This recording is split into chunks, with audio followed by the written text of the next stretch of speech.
Hello everyone, welcome back to another Doctor Who news update video where today we're going to be talking about a brand new documentary set to release regarding RTD's history with Doctor Who, the MCM ComicCon Doctor Who booth, as well as new stuff coming to iPlayer for the Doctor Who iPlayer release, as well as a whole brand new magazine coming out to cover the Doctor Who 60th anniversary extensively, and a whole lot more. But before we get into it, if you could do me a teeny tiny little favour and click that subscribe button, it'd be very much appreciated. We are trying to get as many subscribers as possible for the 60th anniversary, and if you enjoy regular Doctor Who content, here really is the place to be. But with that said, let's get right into it. So yes, today is the start of MCM ComicCon in London. Unfortunately, I wasn't able to go. London's a bit of a hassle for me to get to, in all honesty, but it looks incredible. They've got an entire Doctor Who stall at MCM ComicCon with the 15th and 14th Doctor's costumes, as well as the 14th Doctor's Sonic and TARDIS prop as well as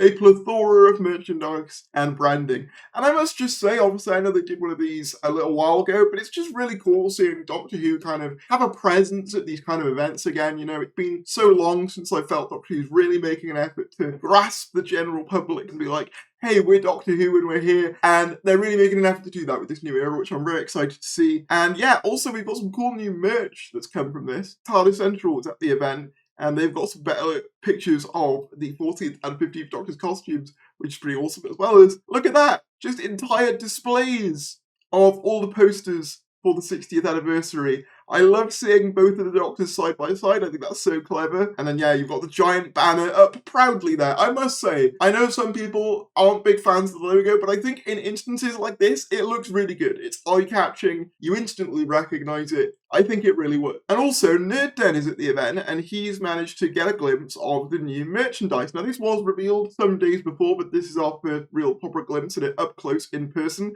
Obviously, that's the TARDIS again. But we've also got, these are Forbidden Planet, I believe, do these. It's the Beep the Beep shirt, the Wrath Warrior shirt, and you've got Doctor Who mugs and sort of coasters of Shooty and Millie. It's really cool seeing them just go all out with merch again. I'm really just kind of hoping that merch in general just becomes wider for Doctor Who. I'm hoping for some more figures, personally, of the recent stuff, but it's really cool seeing all of this stuff. Unfortunately, I think a lot of this stuff is exclusive to the convention, so if you are at the convention, be sure to pick stuff up if you can. I know someone who's actually at the event, shout outs to Jean-Luc, good friend of the channel. He might be able to pick me up a Beat the Beat shirt, but we'll see. Elsewhere though, Doctor Who, BBC announces Russell T Davies, The Doctor and Me. So yeah, I didn't know much about this until the BBC press office released it, and then this is from TV Zone. Essentially, Russell T Davies is going to be part of BBC's Imagine strand of films, which I assume are individual films that follow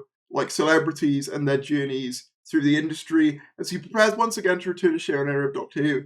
Back in 2005, Davis was responsible for relaunching the action-adventure series after many years away from TV screens. Few could have predicted the phenomenon it became. And now, in the programme's 60th anniversary year, he's back with 2 Doctors and bigger ambitions. Imagine goes behind the scenes at Cardiff's Badwell Studios to see the adventures of the time-travelling hero being filmed, touring the enormous sound stages and meeting Ncuti Gatwa, the 15th Doctor, ahead of his eagerly anticipated tenure as the Time Lord, after the unexpected regeneration of David Tennant. Doctor Who is just one of Russell T Davies' many TV successes, and Imagine traces the evolution of his writing, beginnings at Granada, writing soaps such as Coronation Street, to finding his voice as a queer writer on Channel 4's landmark gay series Queer as Folk, and more recent successes including 2021's critically acclaimed age drama It's a Sin. The film will also feature interviews with David Tennant, obviously, Helder Bonham Carter, who did Nolly, Ollie Alexander, Sally Wainwright, and Caitlin Moran. I also find that really funny because Sally Wainwright, if you remember way back to Doctor Who Rumourland, she was one of the rumoured Chris Chibnall successors as showrunner. So I find it quite funny in the end that she's ended up in a Russell T Davies documentary about him returning to the show. I don't know, there's just some sort of poetic irony in that. It's like George Lucas said, it rhymes. Imagine is a BBC Studios specialist for actual production for BBC One and iPlayer, so we haven't been given a date for this. However, I've been told, or I've heard from some places, that it's early 2024. So once we know more about the dates of that, I'll let you guys know.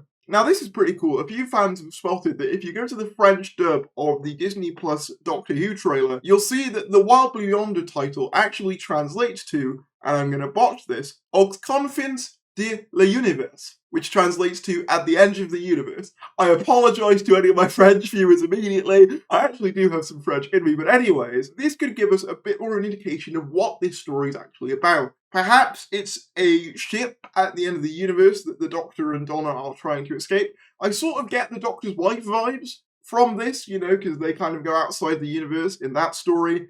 Maybe something along those lines. I think that could be more an indication of where we're headed rather than, because I've seen a lot of people say, oh, this will be where we get, I don't know, Chris Eccleston back, or Matt Smith back, or Pete Capaldi. I think it's going to be more trippy than that, more weird, which I'm down for. From everything that people have been saying, it seems like it's a very experimental episode, which I'm very much there for. Also, I've got to say, as a UK fan, there's something slightly surreal about seeing different dubs of Doctor Who be so widely publicised.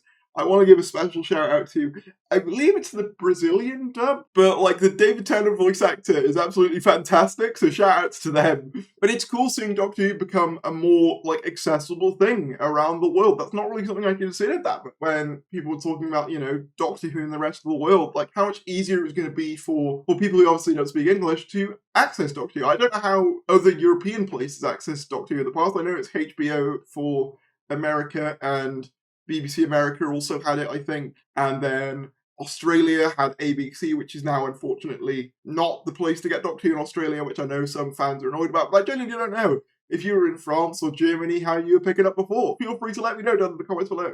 And this is cool. So this is basically a Beatles kind of documentary documenting their history with the BBC specifically, and it's going to be using clips from when Doctor Who has used the Beatles, mainly in that one Hartnell story when they've got the weird TV thing, and then Hartnell's like, oh no, you've squashed my favourite Beatles. So that's pretty cool. And then, yeah, we had another thing announced for iPlayer. This is the Who's Doctor Who documentary, a classic documentary from 1977 by Melvyn Bragg, which explores the ideas and attitudes which have characterised one of the most popular shows on British television. I haven't seen this, so I probably will watch it. And then we come to one of the big things I wanted to talk about, the 60th coverage in SFX. It's coming, 28 pages. Cover under wraps until Wednesday morning, content embargoes for now, subscriber copies will not be sent out earlier, and yeah, it says, the long wait is finally almost over. Doctor Who returns to our screens on 25th of November, when the first of 3 specials starring David Tennant as the 14th Doctor airs, and we have a whopping 28 pages of feature coverage of this momentous event. What exactly does it involve?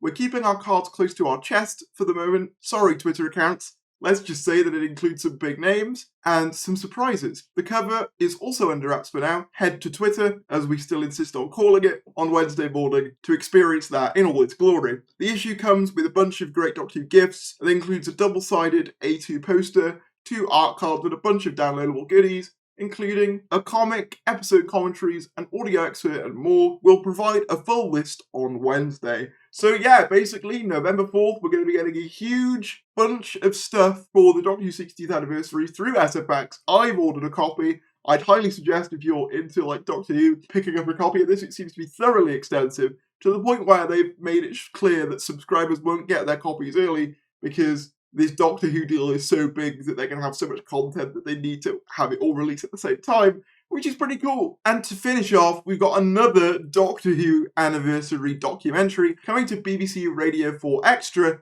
the 2-part documentary Surviving Doctor Who A to Z, presented by Tom Haddock. The first 15-minute part is coming 12:45 AM on November 18th. Very, very normal time, but anyway. It says comedian Toby Haddock presents a wry insight into the ups and downs of being one of the universe's most misunderstood species, the Doctor Who fan. This sounds fun. I'm just really glad in general that we're getting more variety of documentary style stuff and radio broadcasts and stuff like that. It's really starting to feel like an anniversary now. That's the sort of extra stuff that really makes an anniversary for me, even beyond the episodes themselves. So it's really cool to see all this extra stuff. But that just about wraps up your news update for today. If you did enjoy this video, be sure to give it a like, comment down below your thoughts on any of the news you heard today, subscribe if you're new, and I will see you later.